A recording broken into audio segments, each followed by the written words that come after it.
Away we go. This is episode 20, part 3. A brief rundown of the Texas amendments. Many of you have already voted, but if you haven't, the weird thing about these amendments, if you haven't looked at them yet, is that about 15 out of the 17, and again, I'll go over a couple of them specifically. But right, so I'm just going to say, like here in Texas, there's an election right now going on, and it's also happening in other states of certain amendments that are wanting to go through. This happens in a lot of states. I don't know if this is happening simultaneously in all states. I think maybe not all states, but a lot of states. Right, yeah, a lot of states. So you might, if you look, if your state's doing it, cool. If not, if you don't care about Texas amendments, maybe skip this one. But if you are, even if maybe you would be interested. Except the interesting thing about this is it in my opinion, it highlights the mentality of the Republican Party right now.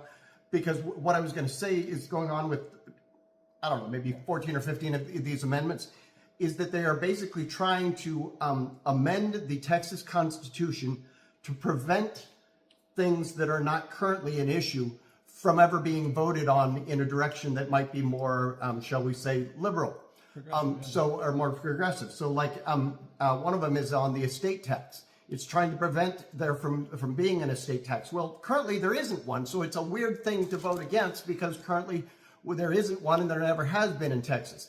But again, it's that Republican mentality of we want to make sure that if the voting public ever gets to the point where they might vote for this, we want to make sure that they don't even have that option. That's kind of where they're coming from. It's bizarre. Then the very first one is one that I want to highlight because it's one that you have to be paying attention to know what's going on, because it looks on the surface like a good thing. It's money for a technical college. So that, again, that looks like a good thing. But the reality in the background is that once that money is approved, they are not required to have any government oversight over that project. And that is why a number of organizations are voting against it and why I voted against it. So that's the thing about all of these amendments is you cannot walk into the voting booth without some kind of research and expect to vote in the way that your conscience will be happy with you about. You gotta, you might be able to do something like, hey, I know that I trust this publication or that or whatever, that they normally think the way that I do and I can take their cheat sheet and walk in. That's one thing. But if you don't do at least that much, you're gonna look at the way they phrased it and you're gonna like, what? It's weird. And then and if you don't know, just don't vote on that one. Yeah, if you don't know, don't vote because they deliberately word things to have you vote against your best interest. I'm not making that up, and that's not. Be careful of the publication you read that's explaining it. That too. And what I just said doesn't just apply to this election. It's applied to almost every election I can remember, especially on more local initiatives. It's insidious. And then like the last one on here is the craziest one, number 17. It literally is talking about the border wall, which doesn't exist, and there's currently no plan to build one. But here's where it gets just plain dumb.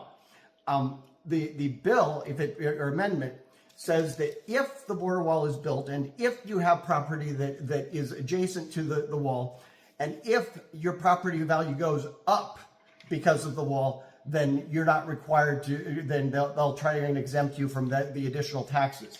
Like what? Wait a minute. Now see, that must be, they have some border wall. That's where the dumb part of that is not that the border wall won't get built. It probably won't, or that it's not a good thing. It's not. But if it did and you have property there, it's going to screw your property value like nobody's business. It's not going to raise your property value. What the fuck? Just, I don't know. But that's how crazy these things are. There was one that said that if you lost life or property due to a fire or something like that, that they would reimburse those people, and that's a good thing. That's one of the good things to vote for. Again, we're not going through every one of them. The majority of them, I would tell you to vote no on, but again, look it up for yourself before you go, because these are not cut and dried, simple things. Right. So I guess the main point is these are very important to vote on in a lot of cases because, this is where it all starts at these local elections. And, it can have a big impact.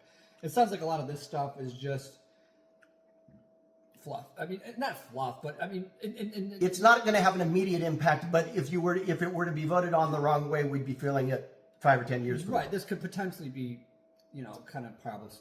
Cause some problems. When because you don't want anything so definitive like there's never an estate tax. Well, maybe there.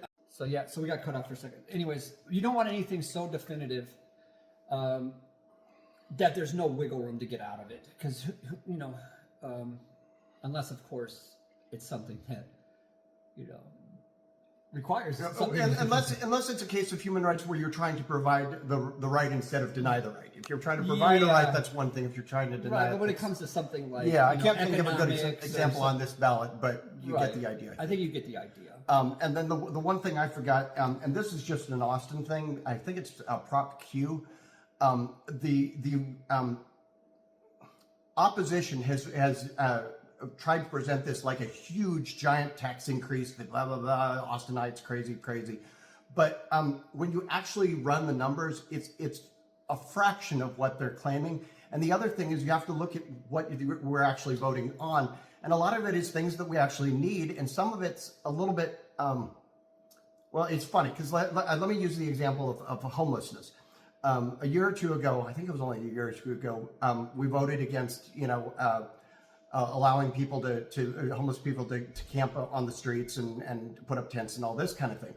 Well, if you do that, then you have a slightly different problem. You still have homeless people. You've got them and they don't have anywhere to go and whatnot. So what's in this bill is some funding to provide housing and provide,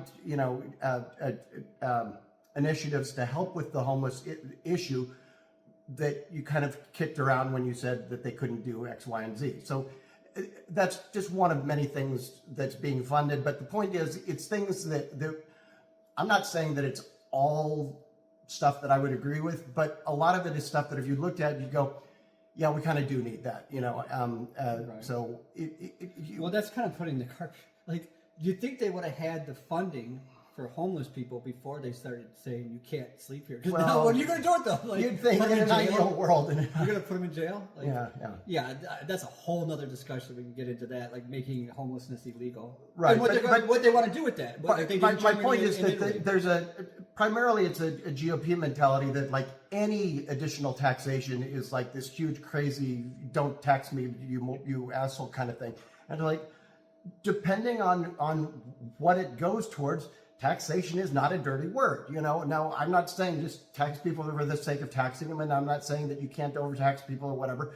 But look at what you're actually paying for before you cry wolf, Right. And I think that, we've come to this realization, at least Europe and a lot of other places, that if you tax people who have more wealth than they know they could possibly need, and there's no reason for it, then you tax those people heavily, and that when that happens, our tax actually goes down. Our tax burden goes down. So you're going to have some level of taxes, but our taxes could be really low if we tax the ultra wealthy, like we did back in the 1930s, 40s, 50s, and 60s. But anyways, I think that mostly covers that. Again, if you want to reach out to at least myself directly and ask questions about it, feel free. Otherwise, do your research before you go, but please do vote. Exactly. Yeah. Do your research. Go out and vote. No matter what state you're in, if you're having these types of elections, it's very important. Or whatever's on your ballot. Right. It's important to get that it. You're getting. Don't just read what it says, because like Al said, I've read some of these before, and it's like the opposite of the way it reads. They do that on purpose. They do it on purpose. Some people like us go, "Oh, that would be really If you have a helpful." publication that you normally trust, then you can probably trust it, but don't just grab something at random. Right. Don't listen to Fox News. Yeah. Right. Some with an agenda. So yeah.